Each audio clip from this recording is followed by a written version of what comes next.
most important thing that I think Si will want to talk about, which is the lineup, Si. The lineup. You must have Yeah. been delighted doing laps of your front lounge Well, around the I TV. am, but it's not about lineup. It's about strategic selection that's been planned for the week. So it's Yes. not like somebody played 17 minutes or somebody sat on the bench. That doesn't help. Yeah. What helps is they didn't travel and they treated the week like they had a free game week. Yeah. So in training, they trained like they were preparing for Saturday Yeah. rather than preparing for Wednesday, then Saturday. And that's my whole problem. That's exactly what the cups cause. And we chose to have a totally separate team that were preparing for a midweek game from Monday, and another team that the first teamers that were preparing for a game on Saturday. Yeah. And it's an entirely different physiological and psychological stress on the system, and Yeah. it allows a level of recovery that wouldn't in any other way. So I was really pleased with the strategy. Yes. I didn't see Klopp do it any time in his 8 years. Apart from when we went to the World Club Championship and we had no choice, and we actually played two games on the same day in different continents. Yeah, I suppose you could roughly suggest Yes. that's the truth. That's the same thing. Yeah, yeah, yeah, Yes. yeah, yeah, Yeah, yeah. yeah. But So, he never planned for a week where some lads were preparing for the weekend instead. yes. So I think so. You were happy that the fact that they weren't even on the bench, they didn't travel, and it was about eight. Was it 8 or 9 big players just didn't even travel? Yeah, and Literally, they were literally doing other preparation. nice, So nice. it's how people would see it is whether they're selected or not. But Yeah, that is not the thing at all. It's what they're doing for the whole week, building towards a different game and recovering from the previous game in an optimal manner. yeah, Because what the players that are playing on Wednesday, having played on Saturday, are doing is recovering so they can play on Wednesday and preparing for Wednesday. Instead of just recovering your body in an optimal way and then preparing for the Saturday game. And that's the key component in all of this. And it was a really smart thing to do. nice. Do you have any opinions or comments on the game itself? Uh, it was kind of fun in a boring way. We had three screens going on at the same time. There were lots of fun happening around Europe, and it's nice to see a couple of the kids. As I'm the least interested in kids coming into the first team and the Yeah, joys of that. But I do like. It's not that I dislike any of the kids at all. I just don't. I think it's so incredibly hard to develop a child into a top European tier footballer from an academy. I think it's almost impossible, and we're so excited by the prospect of it. And it's yeah. almost impossible. So I don't see a path for these kids to get into our team. But it's kind of nice to see what we're going to do and how we're going to flog them. So, I just wanted to ask you one question. I think somebody asked me to mention this in the group. Is we've talked about particularly Conor Bradley, that say Conor Bradley looks to be our best academy prospect since Trent, pretty much, or maybe Curtis. Yeah, and Superheroes, Conor yeah, Bradley. really Superheroes, Conor Bradley. nice. So, but there was a lot of people talking this game that, Elliot was really poor, really disappointed. Conor Bradley was really poor, disappointing. Is this the difference between a promising young player playing a part in a scratch team versus a promising player playing a part of a one in the in the first 11 where the 8 or 9 of the others are really experienced world-class players? Is that fundamentally the difference which drives the performance? The Yeah, so differences in performance. there are a couple of huge things that play a role in this. So we can one small issue that has an effect is the cadence of playing. So somebody that plays regularly, you hear about rhythm, so they're going to be out of rhythm. What people don't grasp, old people our age for sure, we used to have a reserve league, Yeah, and if they weren't playing the first team, they're playing reserves. yeah, Just doesn't happen. So these lads will just not be playing. Conor Bradley doesn't play for the 21s or the 23s. He doesn't play for our reserve team. So he just doesn't play. That's an issue, right? But in this regard, when we're judging individual players, um, in a totally dysfunctional, chaotic team selection, these lads have never played together. So there are Yeah. going to be units of the structure that have never been even on a pitch together. Some of them might have done these different setups in training a few times. So you can't judge anybody, but definitely a kid, about where he is. What you see in a Premier League game or in a Champions League game is the best version of these players making technical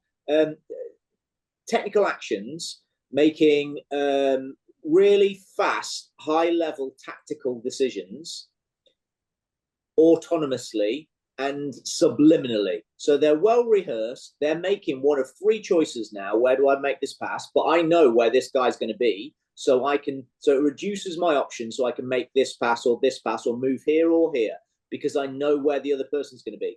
It's impossible when none of these lads have played together before. So you're making these judgments, and he's looking up and he makes a pass into Endo,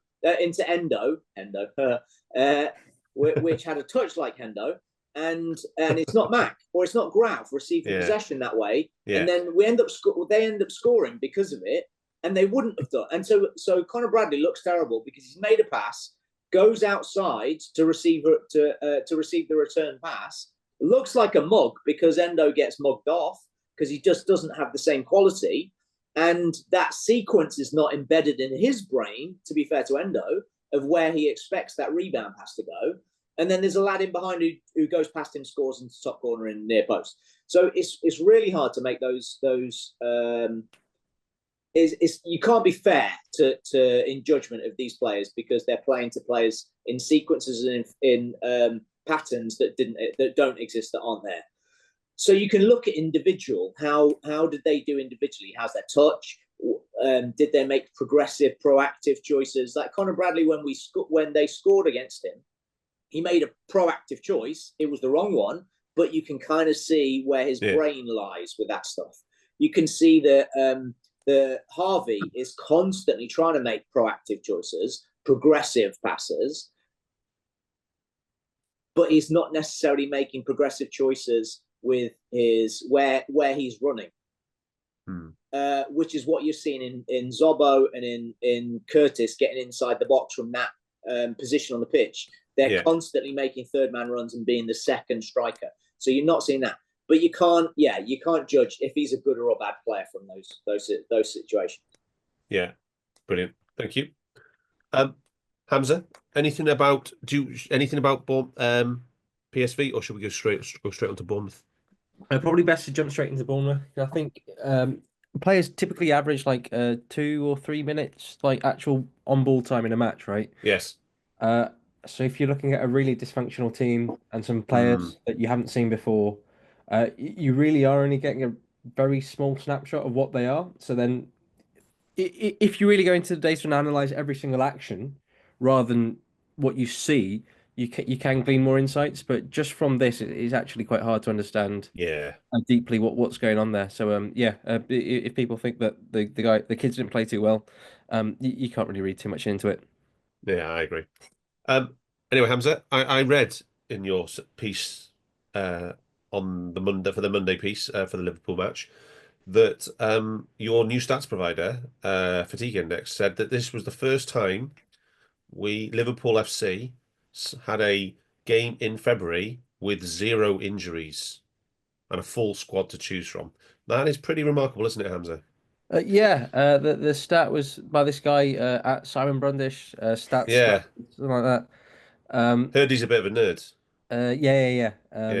He's been around for a while though, and because of that, he Amazing hair. he said that this was actually the first time this has happened since 2007. And Incredible. so I can actually explain this to you probably better, but I guess the significance of that is that February is the point at which you just come through the very hectic fixture schedule, right? So it's very rare to actually have a fully fit squad, and specifically, it's been nearly 20 years since Liverpool last had a squad for a February fixture. There is obviously a little bit of luck involved because that means that there's no long-term injuries, which sometimes happens. But at the same time, yeah, it was really cool. So The squad was rested, and he was able to choose to leave Chiesa and Gomez at home. yeah, I was going to say. So before we go back to Cypher's expert insight into why this is the case. So what the outcome of this was? We ended up with a pretty strong bench and first 11. Do you want to walk us through both the teams, Hamzah, Uh, please? yeah, sure. So I'll start with Liverpool. Um, Essentially, it was a team as expected. I think this is the first team now. There have been moments where Curtis has looked in good form, but I think Szoboszlai's actually nailed this position down in midfield, and it looks like Diaz is a striker. We can get into the ups and downs of that later, but yes, Alisson in goal, Trent at right back, Kanate, Van Dijk, Robertson. I think Si might mention that Trent was a little bit high in terms of his load. He hasn't had his scan. Oh, actually, I'm not sure if he has had his scan yet. I think he will have, but the results of it aren't known to me at the moment. So we'll see if he can make it for the Thursday match against Spurs. Slots it after the match. That was unlikely, but maybe he'll be in with a shout of the derby match against Everton at Goodison. So that's the back four. Gravenberch, McAllister playing deep and swapping around a bit. Gravenberch actually was moving out to the right quite a bit to give a little bit of help to Trent and Salah. For two reasons. One is that, as Slot said after the match, Salah is very good, but he always wants to get forward. So that means that you need to have a little bit of cover and allow him to do that because that's a good thing. Um, and just have a bit of cover because and the other thing is that the majority of Bournemouth's attacks always come down the left, so it's around 43, 44%. And they have very good players there. They have Semenyo, they have Kirkez. Like us, they also let their players drift over. So sometimes Clivert moves over there. And Dango Atara, who's quite flexible, isn't usually a nine, but has been played as a nine because their strikers are injured. Unal and Evan Nilsson has been playing as a striker this season. So yeah, there are a couple of things going on there. But yeah, Szoboszlai in the middle, joining the team, sometimes pressing at the tip of the diamond. Uh, Yeah. Gakpo on the left and Diaz in the middle, Salah on the right, obviously. And how did Bournemouth navigate their injury crisis, Hamzah? They've been they've been doing it really well. Just to quickly run through it, you've got Sinistera, Adam Smith, um, Senesi, Senesi, Araujo, Alex Scott, who's been out for ages, Unal and Evan Nilsson, all injured. Araujo. Yeah, Yeah. and I think there's someone Nine else. players. Yeah, nine Yeah, players. there's Yeah. a lot of players injured.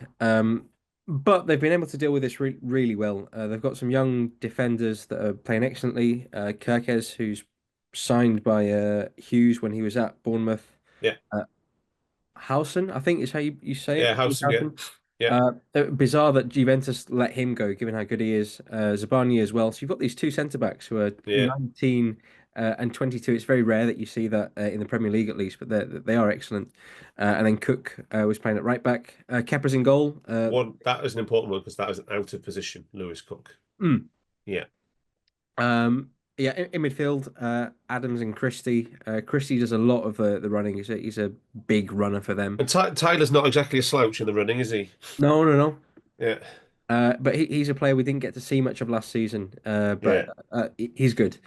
But it's the forward line where they really sort of come to life. Yeah. You've got Brooks, Clivert, Semenyo, and Atara. Brooks on the right, Clivert through the middle, Semenyo on the left, Atara as the striker.